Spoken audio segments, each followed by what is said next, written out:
Okay, thanks. So I have not done this before with the LinkedIn poll, so I'm curious, how do you share the poll results? Do you share those here or in LinkedIn? I will share them at the end, and then it will go for a week. We have them the poll will go for a week. So here is the link to the poll question for everybody. And then here is the link to these slides.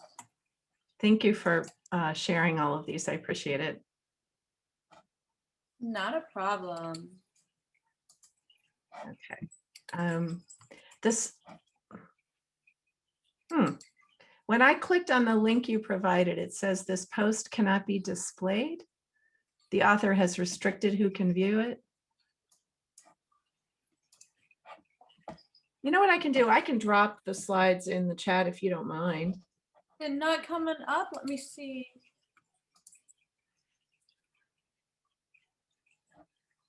The slide deck.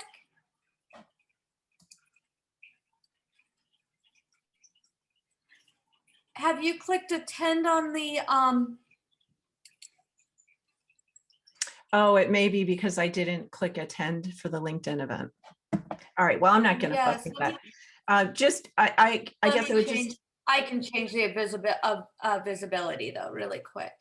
Okay, well, if anybody has trouble getting access to the slides, let me know. I like to provide the slides at the beginning of my talks because that gives you the ability to flip through them if you want to. And there's a lot of links on there. You might want to click on some of those links. Some of the things you see might cause you to think of some questions you'd like to ask while we have our time together. So you're welcome to put your questions in the chat as we go along. And I'll just start by introducing myself. I'm really excited to be here. My name's Lisa Cooney. I'm an Agile coach at Axios here in the Washington, D.C. area. And back in February, my colleague Cliff Berg did a session for the Agile 20 Reflect Festival, where he talked about why Agile needs a hard pivot. And that talk focuses on the way that we need to adjust Agile in order to continue to be successful and be relevant with the different teams that. Oh, I'm sorry, I'm getting a link for a text message from Cliff. He's trying to join. It says sales have ended. Is there some restriction on who can come into the event? Give me 1 second and I will send you the All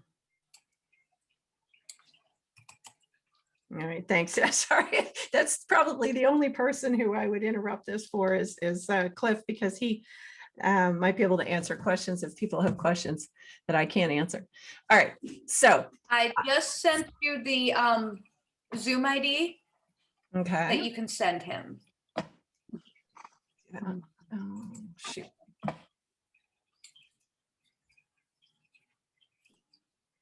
Just give me 1 second, everybody. Thanks for being patient. All right, it's not working. I'm going to let it go. I'll be fine. All right. So anyway, Cliff gave this talk, which you can go look up. Today, what I'm going to do is talk about what we came up with in response to the problems that we perceived in the Agile space and what Agile 2 is all about and what we're trying to do, and a little bit about our values and principles. So we'll have questions at the end for sure, but I would also like to encourage you from time to time during this talk. If you have a question, you can post it in the chat. Mindy will help me make sure that folks get an opportunity to speak, or if they want to, or she'll read the questions out loud. So don't hesitate to interrupt me if you have questions. Please go right ahead and let me know what they are. Okay. So in the PDF version of these slides, these are all links. So I'm not going to spend too much time on this, but you can click on these links and get more information about what we're doing and how it all works.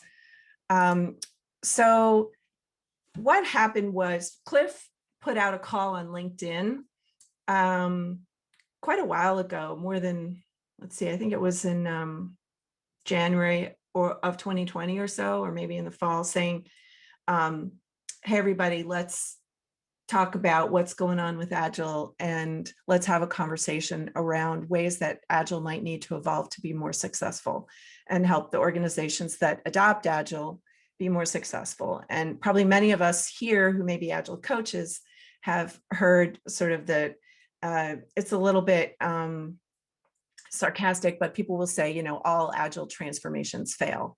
And what they mean by that is just Agile is hard, right? And organizations that try to take it on, they really struggle with it. Somebody said I'm not sharing my presentation. Is that right? I thought I was sharing my screen. Yeah. Thanks for telling me. There we go. You didn't miss much. It was just an intro slide. And then I was talking about the second slide here, which has all the links. And then now I'm here. So you didn't miss much. So what we did was we decided to have this conversation through written exchanges because we had so many folks who were interested in participating, and they were spread out all over the world and in different time zones.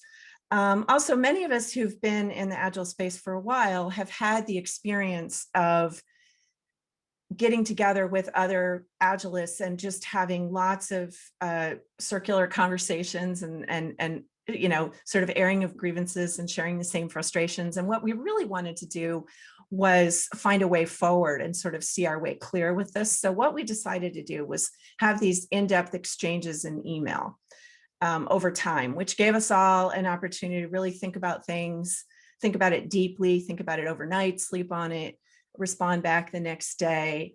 And we slowly started putting all of these ruminations and thoughts and ideas and opinions in Google Docs, simple tool. But we had multiple Google Docs where we just shared our ideas and continued commenting and adjusting things until gradually over time, consensus emerged. And we decided that what we were really coming up with was our own set of values and principles. And we decided that eventually we decided, you know, we need to write a book about this. And Cliff really was spearheaded this effort to write the book and get the book out there because we just felt like these were some really cool ideas that we wanted to share with the world. And so as we were working on all this, Cliff had one-on-one meetings with everyone.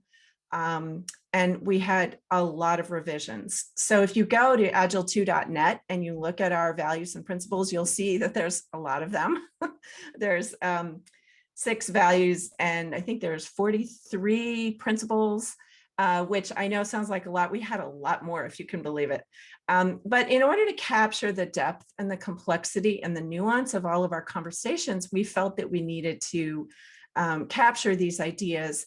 And on the agile2.net website, we kind of peel back the curtain a little bit, pull back the curtain and talked a little bit there about the insights and debates and different discussions that we had as we came to consensus on what these Agile values and principles would be.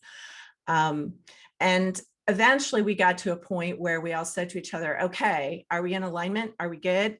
And you know, it was a matter of getting in touch with all of these folks. And we had a pretty good variety. We weren't all Agile coaches by any means. Kurt Kegel is a data scientist, and Murray Robinson is an expert in DevOps. We had someone from project management, someone from HR, people operations. We had some software engineers. And we had just different types of folks involved, and that was intentional.